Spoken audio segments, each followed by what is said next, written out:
పెళ్ళికో పేరంటానికో వెళ్ళిరా అంటే వెళ్ళవు, పోని మాతో పాటు అయినా రా అంటే రానంటావు. ఇలా అయితే రేపు మన ఇంటికి ఎవ్వరు రారు.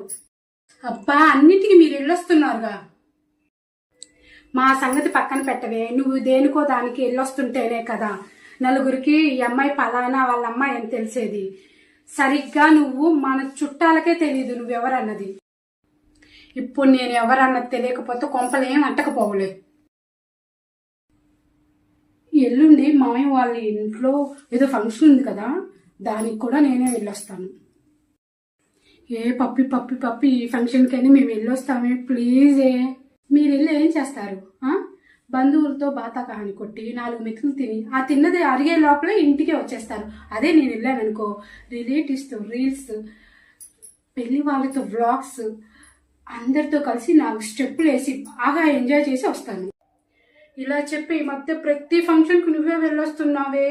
ఇంకొన్ని రోజులు పోతే చుట్టాలందరికీ అసలు మేము ఉన్న సంగతే మర్చిపోతారే వాళ్ళందరూ. ప్లీజే, దీనికైనా వెళ్ళొస్తామే ప్లీజే.